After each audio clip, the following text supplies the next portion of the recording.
Hello and welcome to Path to Uni, part of the Southampton Sessions podcast series. I'm Habibah, and today we're diving into everything that comes with applying to university and gearing up for that all-important results day finish line.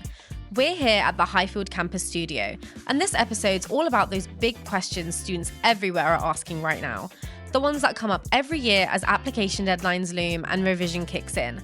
But we've also been digging around to see what you're asking in those student forums and the questions that come into us here at the uni. Joining me are Freya, who studies neuroscience, and Faisal, a medical student. We've been through it all, and we'll be chatting about what we'd wish we'd known, what worked for us, and what we'd do differently. And to keep us grounded in the facts, we'll also be joined by Stacey, Head of Admissions Operations here at Southampton, to give us that inside scoop on what really happens behind the scenes of your application. So whether you're halfway through your UCAS form, stressing about personal statements, or just wondering what comes next, you're in the right place. Let's get into it. All right, Freya, kick us off. What's the first question on everyone's mind? So I think it would be great to start with a personal statement focused question. We're getting a lot of questions on the student room at the moment about how academic does a personal statement need to be? You know, do universities want it really tailored to your course, or do they want it to be more focused on extracurricular and seeing that personality shine through? So Stacey, if you could offer your perspective from admissions, that would be really great. I will try my best for you. So each institution is different. And each course is different as well. So what would be the requirement for one course might be slightly different for others as well. So from my point of view, I really like seeing it and a personal statement that really talks about the person's passion for that subject, what's really interested them, what they've done in their studies to date as to kind of what's got them to this point that they want to go and spend 3, 4, 5+ years of their lives studying this in great detail. So that for me is the number one thing that's the most important. It's always good to pull in some academic side because that's always going to be there, isn't it? You are coming to do an academic subject and you're going to need to be doing research as well quite often if you're coming to a Russell Group university like Southampton. So showing what you've read, what you've researched, I think is really important because it then shows exactly that your mind's in the right place before you start studying at university, because it is a step up from A-levels. But for my favourite part of the personal statements is where we hear about the individual, where we get to really know what makes them tick. I have often helped out with the medicine selection days that we run, and we interview applicants one-to-one at that point. And it's only medicine we do that for in that way. And my favourite part is we talk about the personal statement with them and we pull out all the amazing things that they've done. And for me, that's the most exciting part. So someone who can sit in front of me or put in their personal statement about how this incredible rowing trip they took where they went down the side of Australia with a team, or someone who taught themselves how to crochet using YouTube and they saw it as their greatest achievement, and what they took from that, the perseverance and the skills that they needed, or someone who, I don't know, did this incredible thing took part in some kind of challenge that was really academic, but it really, really taught them something. For me, that's the most important part because, as you can imagine, we see a lot of personal statements, and the ones that really stand out to us are the ones that put personality and heart into them, because they can all be really, really similar. So the ones which are very personal and very, inspiring, I think. And it can be the most simple thing, as I say, teaching yourself to crochet off YouTube, actually very difficult. But yeah, I think that's my take on it. Yeah, I think, like you said, you like to see the personal stuff. Yeah. But it's also important, you're not just listing stuff off. Like, if you're going to crochet on YouTube, you have to explain why that's so important. Exactly. Maybe like using instructions and thinking outside the box. And you have to back things up. Like, for example, I study medicine and I spoke about my work experience. I didn't just say, I saw a doctor do this. I explained, I saw how compassion is used in the clinical environment. And you can see that in different degrees as well. Like, for engineering, if you I don't know much about engineering, but whatever you see, like you have to link it back to why it's so important to the subject. Yeah, I think it's important to reflect on those experiences, like crocheting and a rowing trip or something completely random. It's not necessarily about what you've done, but how you reflect on it, what you've learned from it. And I think similarly, when I was doing my application cycle, I wrote about some of my work experiences and some of the volunteering things I'd done, extracurriculars, sports, things like that weren't necessarily related to my course particularly. But I remember writing about it very earnestly, honestly, in my personal statement. When it came to interview time, it made my interview so much more seamless because I was able to kind of remember what I did and rattle off the experience. And it was just more natural, and that comes across to the interviewer. Yes. And if you're not being interviewed, writing about it in your personal statement, honestly, I think you'd be surprised how much it can kind of come off, whether you've really learned from this experience or not. Yeah, I think that's something that I've definitely learned. Obviously, going through this experience myself, as we all have, but also speaking to academics as well, is the number one thing is to remember that you're not just grades, you're not just this course that you want to apply for, you're not just a student, like you are a person. And universities will see so many amazing academic, top achievers, but what makes you different? What makes you stand out? What have you done that maybe other students haven't? So even if maybe you're studying English, maybe you've read a book that you really like, and maybe it's a fiction book that's completely unrelated to any of the content in the English course, but what did it teach you? What passion did it inspire for you?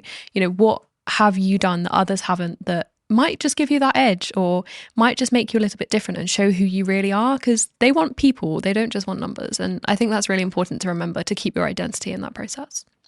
Stacey, can I just ask if you have any specific tips for international students applying? For their personal statement or for something different? For their personal statement. Their personal statement.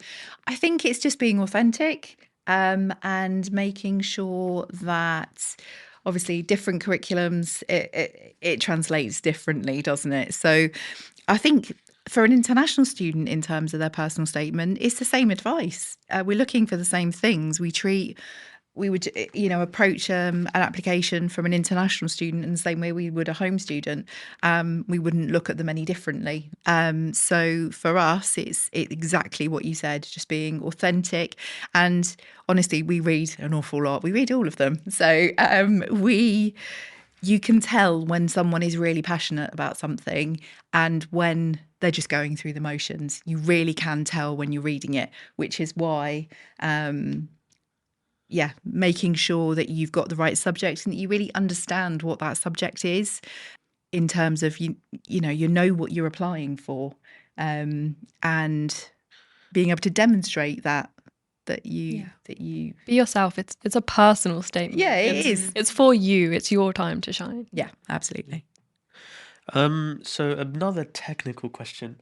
What if, let's say, I want to do mechanical engineering, but I'm also really interested in studying music. Like I have two, you can say different avenues I want to go to, and I want to apply to both. Yep. How should I structure my personal statement to, facilitate both?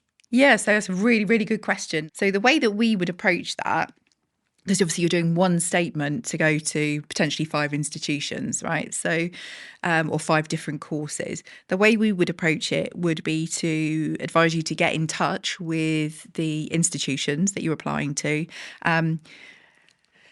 If you can find some common ground between the different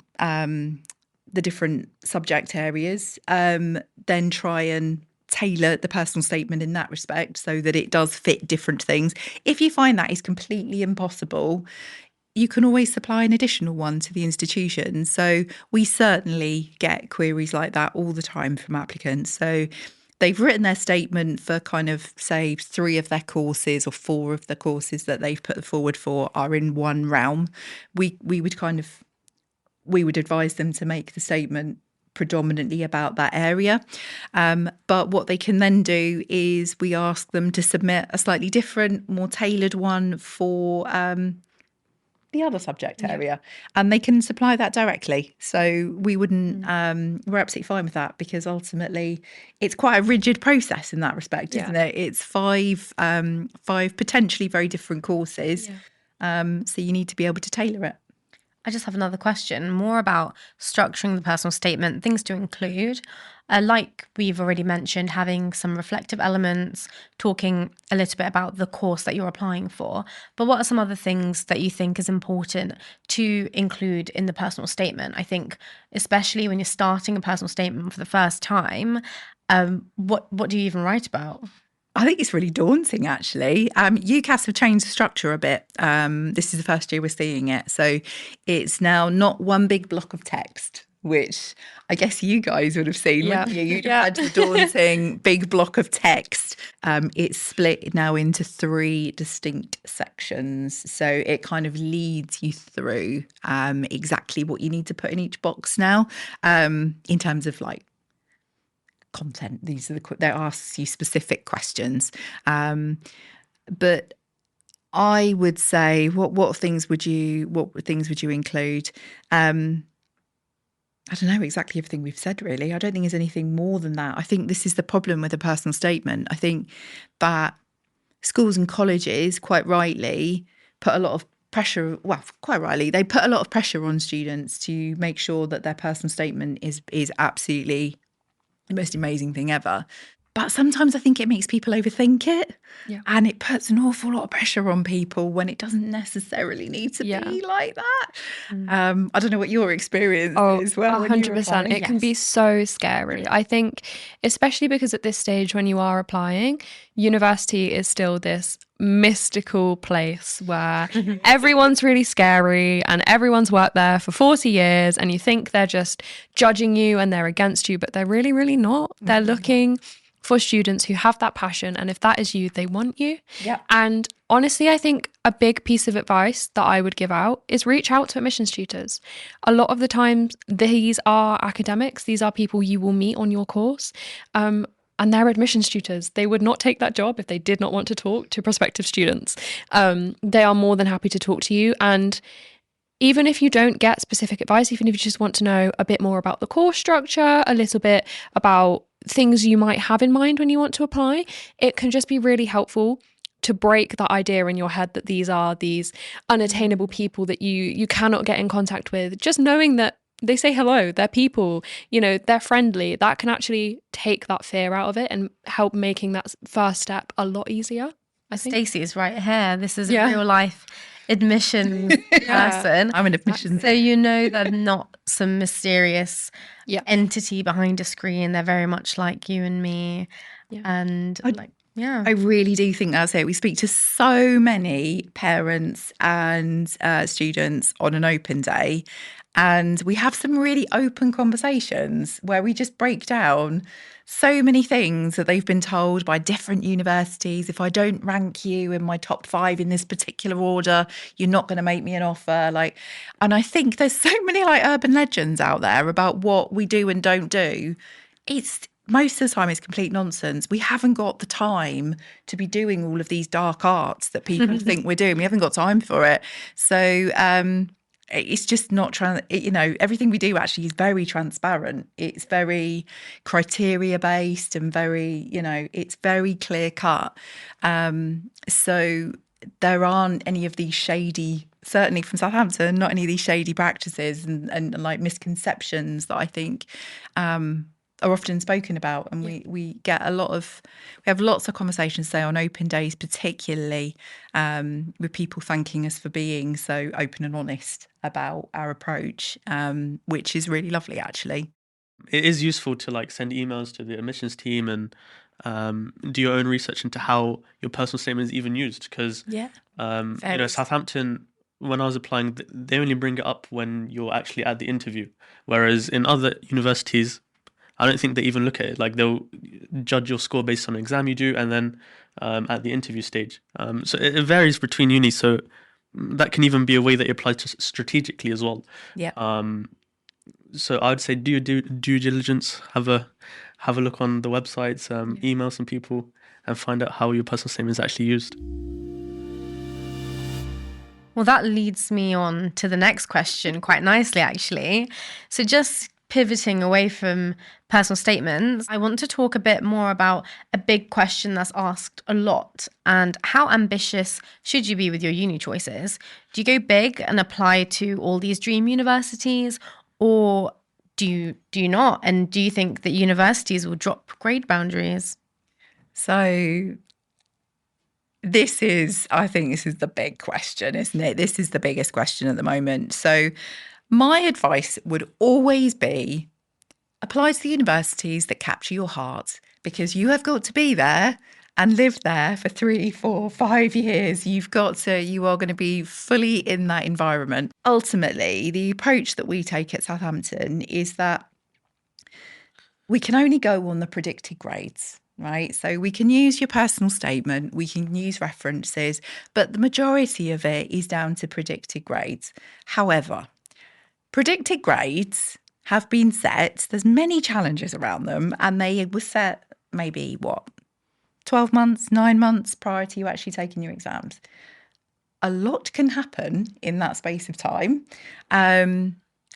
Not just with your academics, but everything else that goes on around that, right? There's a lot of pressure on teachers to get those grades right, and there's a lot of external factors that come into play, rightly or wrongly, in that process. And so the approach that we take is that those predicted grades are a guide. They're a guide as to what you might achieve. We have to use them because, I say, we've got nothing else to go on. But the research that we've done, and also UCAS have done, the percentage of people that actually get the exact grades that they were predicted is tiny, teeny tiny. And with that in mind, we're quite flexible when it comes to predicted grades.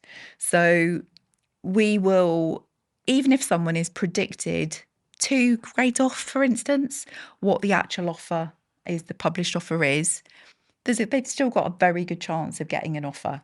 The offer might still be the standard offer, but we know how much things can change in that year. Likewise, when we get through to the point when you get your exam results, again, the situation, things could have changed drastically. And most universities will confirm down. So they will accept grades lower than the published. You can see that just by looking at people's clearing offers. They won't be going into clearing lower than the grades that they accepted students who'd already, accepted their offers. So the way we would always see it is that if you have put Southampton as firm or insurance, you've shown us a commitment. So we will always try to accommodate if people have missed their grades by a couple of grades. It's different for some of those like really elite courses, or really, the really competitive ones like, you guys with medicine. But for the majority of courses, there is a little bit of wiggle room. Yeah. And we will always try, as I say, to kind of pin down those people who are, and confirm those people who have shown the commitment of putting us as firm in insurance and have missed by a grade or 2. We then look at kind of how much space we've got on that course. And if we can, we'll try and, take as many as we can till we get to the kind of the ideal size for that cohort. What I'm trying to say with all this is that in terms of whether you should apply to the really, really high ranking universities, or if you think that those grades are a stretch, it's going to be your personal choice at the end of the day. As to, there is an element of risk there in terms of, whether they will confirm down or not, whether you really do think you could get those grades. But I would say definitely don't rule it out. If you're within a grade or 2 of what those advertised grades are, and you're confident that you can get those predicted grades, I don't think there's any reason why you shouldn't apply and have that aspirational offer. So just to drive the point home, you do think if they're a grade or 2 away from the specific entry criteria, so you think it is worth applying? Yes. Yeah. Okay. And also you can get like contextual offers as well. You can. So for example, when I applied, I think they dropped it down by like 1 or 2 grades because of Yep. where I lived and like my circumstances and things. So I think it's worth looking into, the criteria for each university for that as well. Yeah, it varies by uni as well, that. And each university has its own specific set of contextual criteria. So it might be, your home postcode, or it might be that you got free school meals or something like that. Because it takes into the context of your kind of background and your education and the place that you, in the environment that you actually achieve those grades. So at Southampton, we dropped by 2 grades, for instance, if you're flagged as contextual, being eligible for a contextual offer. And it can all make a difference. So I think, definitely don't rule out the top universities or the hard choice just because it looks like it might be just slightly out of reach, because you never know, it might not be. I would agree. I think it's important to remember that you have 5 choices. You have 5 applications you can make, different courses, different unis. Some of those can be more ambitious. Some of those can be more safe. You can have some really high aiming options that you might not get, but you have others that you can fall back on. And like you said, Stacey, it's important to apply for what you are passionate about, because you are going to be here for a good few years and you need to make sure that you enjoy your experience. And I think from personal experience, my advice would be, don't underestimate yourself. My predicted grades were 2 grades below the grades that I really wanted. And I just phoned the admissions tutor and I said, is it worth applying? Is it going to be considered? And I got the offer. And again, it just demystifies that process for you. But just remember that you might get it. The worst thing they can say is no. And then you have other choices that you can fall back on. But if you have that dream university and you're just not sure if you might get in, you don't know unless you apply. So I would just really encourage people to go for it. Be realistic, have some safer options, but please don't discount your dream university, your dream course, your dream place just because you're underestimating yourself. Yeah, and I'll be honest, you might not even get in your first time round, and that's not the end of the world. And the case study I'm going to use is myself. So obviously I applied to medicine, which I would say in itself is quite ambitious, and all the universities are pretty similar. Even Oxbridge is, there's not much difference compared to the other universities. And I actually didn't get in for my first year. I still got the grades that I needed, so I took a year out. And worked in the hospital for a couple of months, and then made my application way stronger. I could, link to all the things they want to see in the interview and the personal statement. Then I eventually got a couple offers and chose Southampton. So don't be too disheartened, if it's not going the way you want, because, even the gap year itself is one of the highlights of my life so far, I would say. So, apply where you want to, and maybe you might not get there on your first try, but it gives you an opportunity to try again. So that's what I'd say. Just keep your head high. You might be surprised at the results. You might get in somewhere you never thought. But if you get rejected, that's okay. It's not a moral failure. It's okay. It's normal. And you can always try again. Or you might end up like me and end up at a university that you didn't originally plan to and find your dream place and truly be so glad that you ended up here. So while we're on admissions, I think it's quite important to talk about foundation years, because there's a lot of questions coming in about that, about whether it's a viable sort of just in case option, whether it can help you get to your dream course if you miss it by a few grades. And I think one thing that is very clear is there is a lot of misinformation, a lot of rumours, a lot of misunderstanding. So Stacey, if you're able to clear up for us, what is the purpose of a foundation year? Who should take one? What do they really do? And what do they not do, most importantly? So, big question, because there are lots of different foundation years out there and they all have different purposes. So the most important thing to do is to find the right one that's going to suit your needs. So, for instance, our one here at Southampton is, we have 2 actually. We have a science one and we have an engineering one. And a third because we have BM6, which is the medicine one as well. They have very, very specific purposes. So, for instance, the engineering and the science one, we had lots of people calling up in clearing this year because they'd missed the grades to get onto the course, basically, to the normal, the BSc, the BEng, whatever. And they were like, can I not just do the foundation year? Well, no, you can't, because our ones are designed for people, they're more a conversion course. So they're not for you've missed your maths grade, you've missed your physics grade. They're not designed for that. They're designed for people who've not taken those subjects to get them up to the right level in maths and physics, for instance. And obviously, the BM6 is another totally different purpose. That's providing participation. There's all sorts of other things involved in that. But then we also have foundation years out there, which you can do them if you're an art student. So you can go and do an art foundation for a year. And again, the idea for that is to raise you up to a certain level so that you've got a good, you're up to the same level as those people who are joining the degree in year one. So there's others which are just for primarily English language and study skills. So a lot of our international students will come in on one of those types of foundation years, an international foundation year. So I think what is really important is to make sure that you are applying, you find the right course.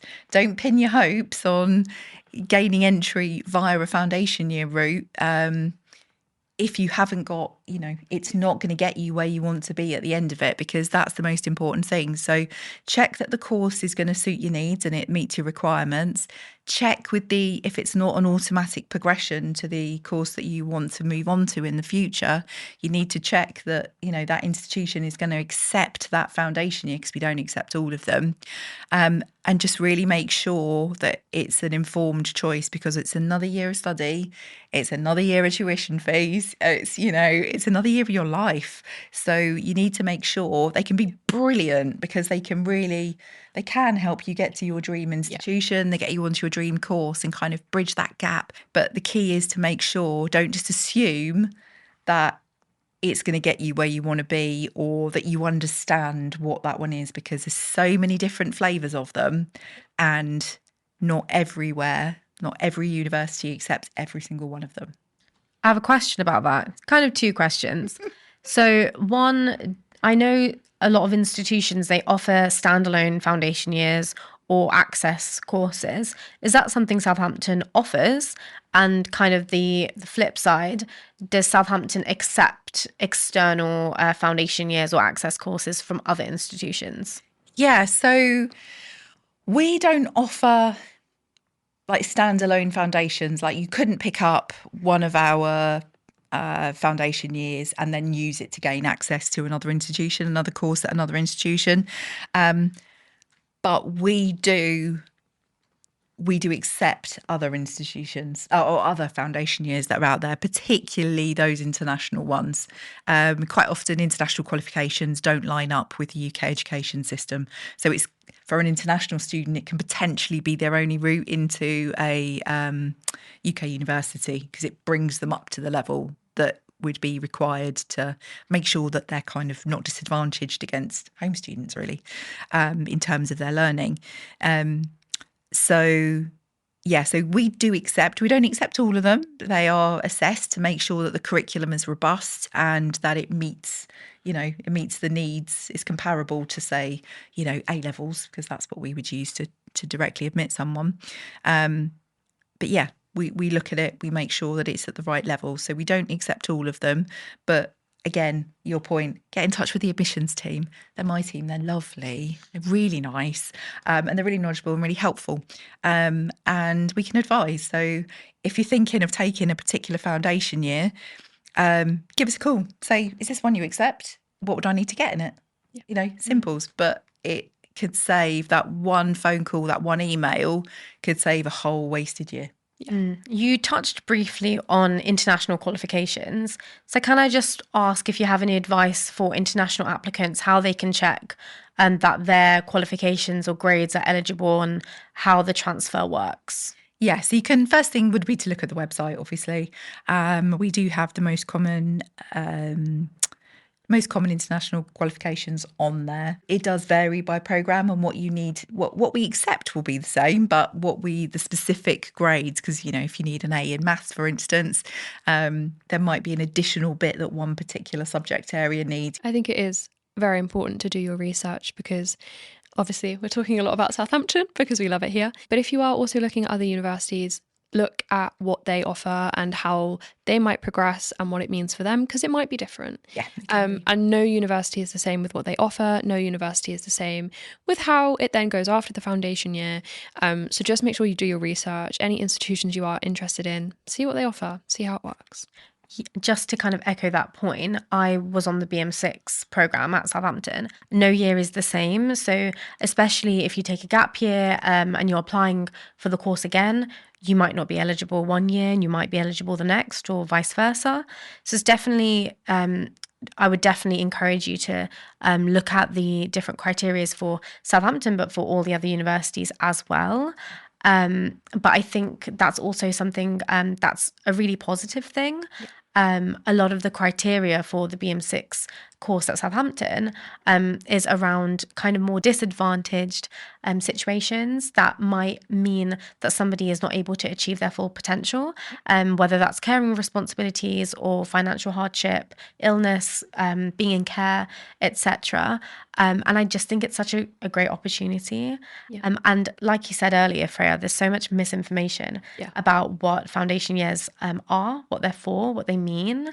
And I think when I started, especially you go to university, you're 18, 19, everyone is discovering the world for the first time, and they're also discovering how to be judgmental too. Yeah. So I think sometimes people had insensitive questions or judgments or made assumptions based on being on a foundation year. And I just want to emphasize that it's not something that should be looked down on. And I've definitely felt that way sometimes, especially within medicine. And it doesn't mean anything about your potential or about your academic ability. And contrary to popular belief, it's not just doing the A-levels or the same thing again. And I can speak for Southampton, it is much more difficult because there's fewer spaces to get in. It's harder to get in. I think my cohort is about 30 usually. And in terms of the course content, it's still medical school. And that's probably the same for other foundation courses too. And so it's something to keep in mind. I think, like you said, a huge thing to keep in mind, whether it's foundation years, whether it's gap years like yourself, or just if you did what I did and you did a complete 180 on what course you wanted to study. Whatever your route to university is, it's yours. And it is never, ever anything to be ashamed of. And to be quite frank, once you're here, it doesn't really matter. I have people on my course who are much older than me. I have people on my course who are younger than me. I have people who have done completely different A-levels. I have people who took a foundation year. I have people who took a gap year. Everyone comes from such a different background, whether that's different countries, whether, like you said, people have had caring responsibilities, other difficulties during their time. It really doesn't matter once you're here. However you get here, you are just as welcome to be here and to take up that space as anybody else is. And honestly, once you are on the course you want to be on, nobody knows unless you tell them. And if you do tell them, cool. Like it's your journey. Like do what you need to do to get here and don't ever feel any shame around it. Yeah. We've spoken a lot about foundation years, but I'd like to pivot a little bit. What if a student wants to apply to maybe, they have 5 choices, but they're not so sure, so they choose 2. Are they able to apply to a couple more later on, or do they have to choose all 5 at the same time? They can actually add them. There are some twixy kind of rules in there somewhere about dates, and you can't have already accepted an offer somewhere and then add more to it, those kind of things. So I would say, so you definitely can add more, providing it's before the 30th of June when kind of the main cycle officially closes.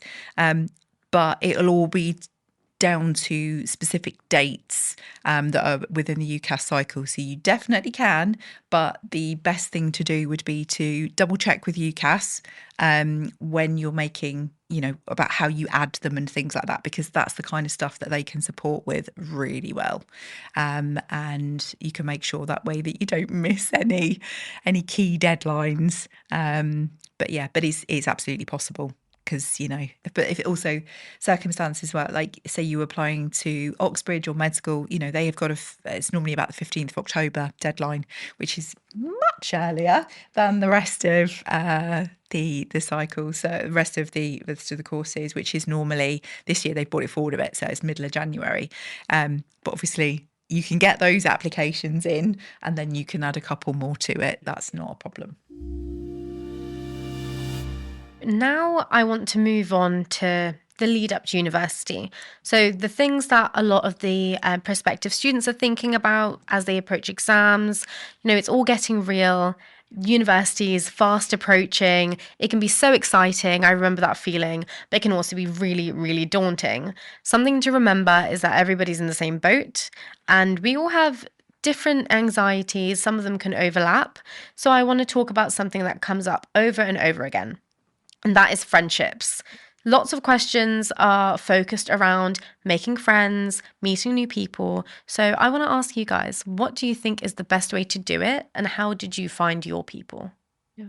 I'm going to say something that when you are a prospective applicant, you will hear 100 times, but societies.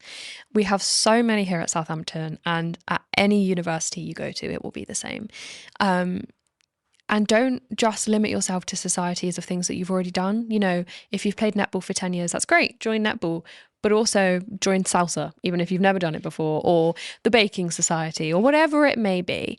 And there's things like sports, there's more casual things, and, there's something for everyone. And definitely here at Southampton, we're really, really good at running taster events. So they're very casual, free. You can just turn up, try them out. And that's how you meet people. And like you said, everyone is in the same boat. Everyone just wants to try something new. And those environments create really natural places for you to meet people, and it doesn't feel forced. It just happens. And I think personally, one thing to keep in mind is that when you are coming to university, it doesn't have to be a certain way. There is a lot of information, particularly online, about how your university journey should look and how your Freshers Week should look. And if yours doesn't look like that, that is okay.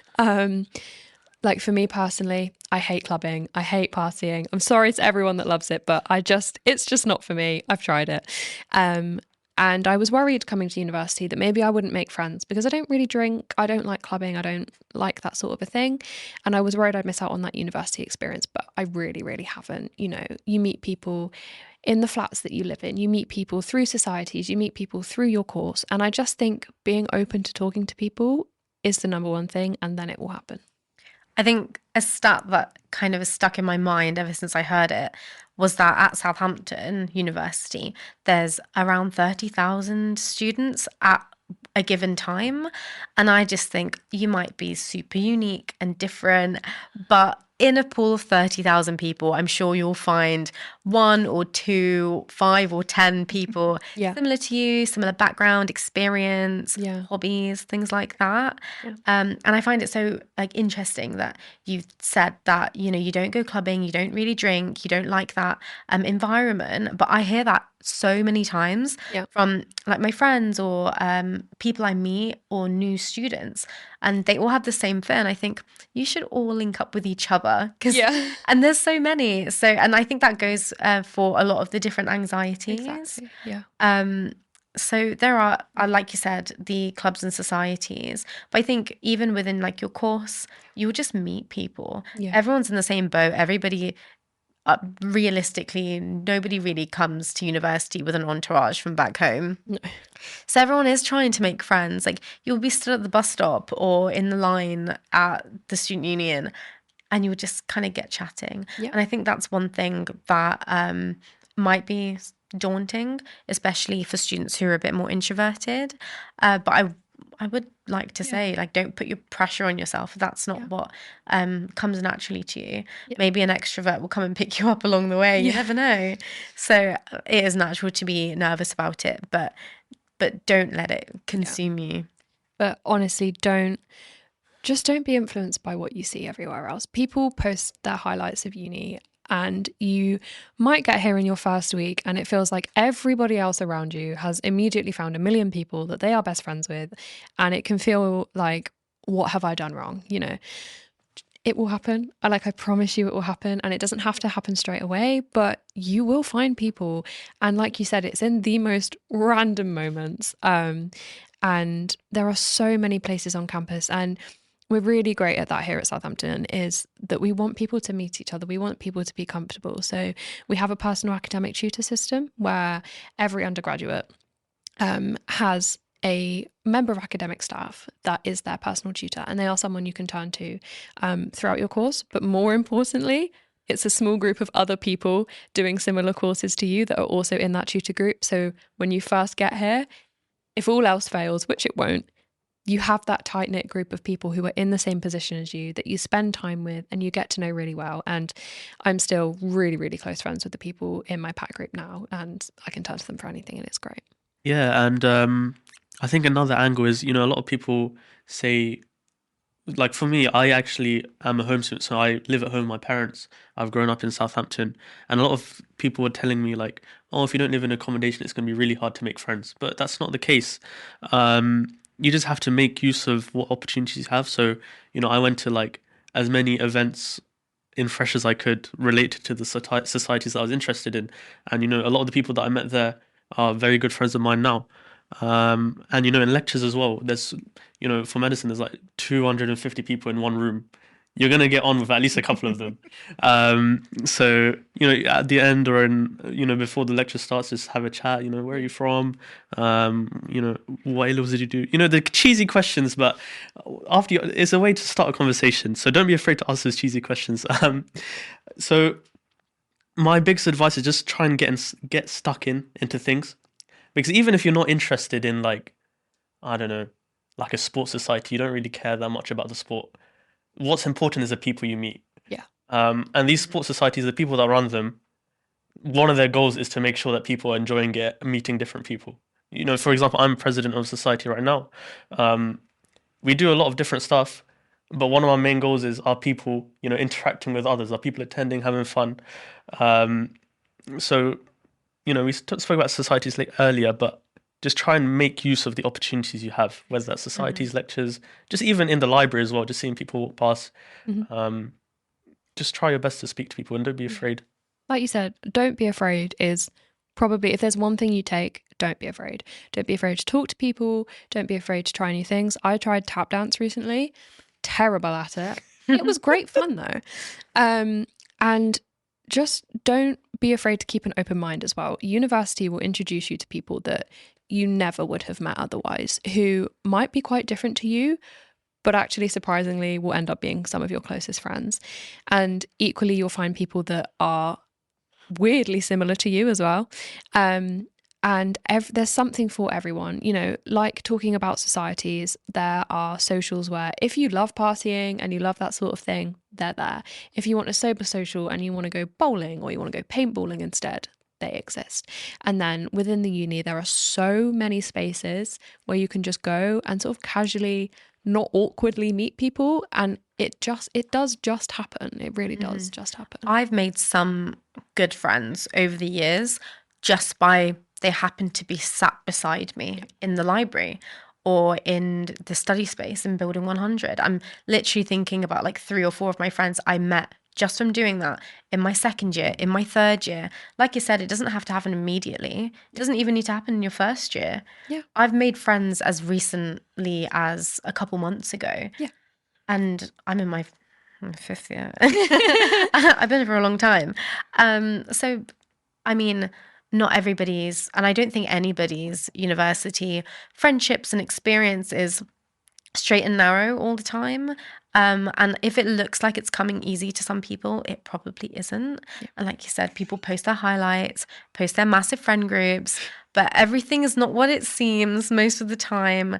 And it will just come naturally. Just be yourself. Exactly. Yeah. And I brave. Yeah. I think be brave. I think one thing I do want to talk about is making friends as an international student. I think all of the general anxieties that you have as a home student is probably amplified when you're coming from another country. I'm a home student. I haven't experienced it, but I can only try and imagine how daunting it can be, especially if you're coming from a country that's not predominantly English speaking, or the culture is really different. Just like getting to grips with British culture can be difficult anyway. But I do want to talk about, we have a lot of international societies. Yeah. I know within medicine, we have SIMS, which is the Southampton International Medic Society. And actually quite recently, only about a month ago, I discovered the Canadian Law Society. I didn't know there were that many Canadian international students, let alone enough to form a law society. Yeah, it's a specific course they all apply to as well. Wow. The more you know. The more you know.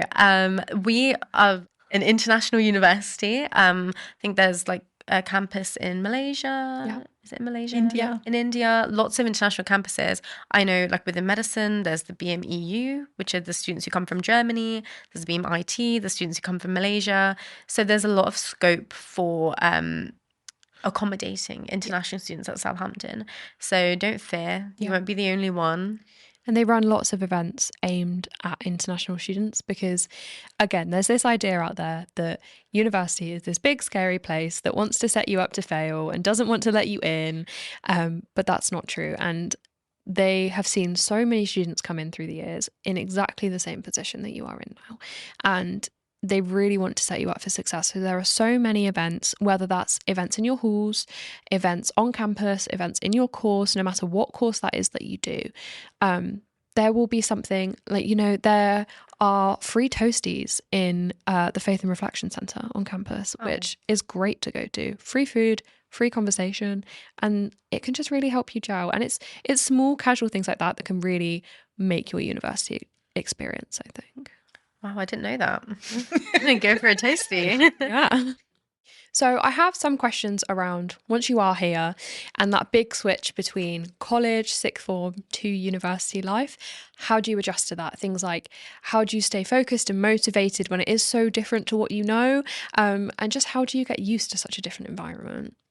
I think what's really good is that you have a bit of a adjusting period at the beginning of university when the course, it doesn't jump straight into it, and your lecturers all know that you're freshers and you're just starting. There's a lot of opportunity to get help on how to write an essay, how to do referencing. There's resources at the library, things like that. And in terms of juggling course content and learning how to revise, you should have a bit of experience with that, with studying for your A-levels. But with the nature of university study, you might have to adapt with that. And I think what's quite good is that you have, depending on the course, there are formative assessments, you have your midterms, you have assignments and essays that you submit. And a lot of it is just trial and error, finding what works for you, what's effective, what isn't effective. And especially within your own faculty, there's a lot of student tutors, like older students on the same course, not necessarily older, but second years, third years, master students who've been where you are, who can kind of give you tips and tricks. I know within some courses, there's more of like a family or buddy system where you can get assigned to a someone on your course who's further along in the course than you. They can give you tips. In terms of juggling, I always think work-life balance is so important. It's easy, especially if you're on a very content-heavy course, to get overwhelmed. But learning how to kind of time manage, make some time for yourself, working around revision timetables, utilizing your free time, your reading week, things like that, and definitely staying on top of things, because if you leave things, they will just pile up and pile up. So I think that's definitely my big thing. If you're sick and you don't go to lectures for a week, it's not the end of the world. That's not the type of pile up I'm talking about. The type of pile up I'm talking about is you get to midterms and you realize you're about 7 weeks behind on lectures and you have like 1,000 Panopto recordings to watch. To mitigate that, if you're a bit behind, maybe do one lecture after your lecture that you've missed. And I think that's kind of the best way. Take it chunk by chunk. Yeah, and just very briefly, you gave amazing advice there on like academic, and also you touched on some of the social aspect of changing from college to uni, and you mentioned the buddy system. So I am one of those course parents. So you have second, third, fourth, fifth year students who mentor freshers, and we are there not just for academic purposes, but for university life too. So if you want to know what pub should I go to on Wednesday? Or, you know, what should I do for this? What's around in the shopping centre? Any of those really, what you might feel like are silly questions about university life, people are there for you, and there are systems in place to help you adjust. So please do not be afraid about that. Another really common question. So in A-levels, you have like classes and you have homework and things. How is that different in university when you have lectures, and how do you stay focused? How do you study? Yep. That sort of question. What would you say about that? Yeah, I think you touched on this really well, Habibah. It's about trial and error. So specifically your first year is the year where you are supposed to get things wrong. You are supposed to try taking notes on a laptop versus taking notes on paper and actually realizing, oh my goodness, this way does not work for me. And that's okay. That is what your first year is designed for. It is designed to get you used to university and to get you used to how am I supposed to study? Because you have studied in sixth form in lessons, and it's completely different to have that teacher there telling you what to study and what homework to do versus coming to uni and having to do it all yourself, essentially. But the first year is much more structured for that reason, and we do want to guide you, and just know that your first year is there to make mistakes, to try different things. And in terms of staying motivated, speak to your other students, ask them what works for them. And then when you slowly start to find something that does work for you, it is really, really rewarding. So just keep it in mind that first year is designed for you to do something wrong, and that is exactly okay and part of the process. That was a great answer, and I definitely got so many things wrong in my first year, lots of trial and error, so I can vouch for that from first-hand experience. So I just want to pivot a bit to a different topic. There's a question that keeps coming up in the forums when we meet students, and that's surrounding commuting to university and whether it's worth it. A lot of people stay local, but there's obviously a concern about missing out, and I think, Faisal, you touched on it briefly, so I'm going to direct this question to you. Do you have any tips about how to commute but still be a part and enriched with university life? Yeah, 100%. So in Southampton, they're really good because if you live in a comm, they would give you a bus pass. But there's also things like travel bursaries and stuff. So I lived at home. I lived on the other side of Southampton, which was, a decent journey. But I was able to get money from the university to help me buy a bus pass. And the buses in Southampton, in my opinion, are pretty good. So they have Unilink and Blue Star, and you can have one bus pass that lets you go on all of them, like throughout the whole year for free. Well, not for free, but once you buy it, then you don't have to pay anything else. So, and you can have apps that show you when the next bus is and which bus to take to go where, and so on and so forth. So, if you're worried about how to get to university, I don't think that's an issue at all. Another thing that might be concerning is, if I'm commuting, is that going to take a lot out of my social life? Is that going to take out of my study life as well? Because for some people, their commute might be, depending on where they live, it can be quite long. So I think the way that I handled it was I'd go into uni quite early in the morning. So I'd get there for the 9 a.m. lecture or whatever. And then I wouldn't leave until 6 or 7. So I'd get all the lectures done. Usually you have it won't be a 9 to 5 day most of the time. So you'll do all your lectures, then you stay in the library, do all your work. And if there's an event going on or there's a social, then you go there and then you go home. So if you can treat uni like a job, in that you are very strict with your time, you can get a lot of benefit. Because everyone is going to be there between 9 to 5. So you can meet your friends. And Southampton is a nice area because there's so many restaurants and food shops around, so you can take a break from lectures, go and get some food and then come back.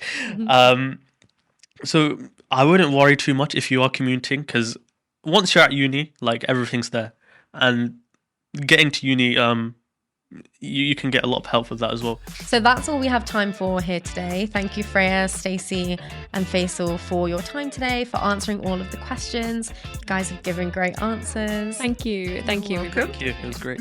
So to everybody who's watched us today at Southampton Sessions, thank you for joining us. We hope that we've given you some guidance on the admissions process and answers any questions that you've had. So we hope to see you at the next episode.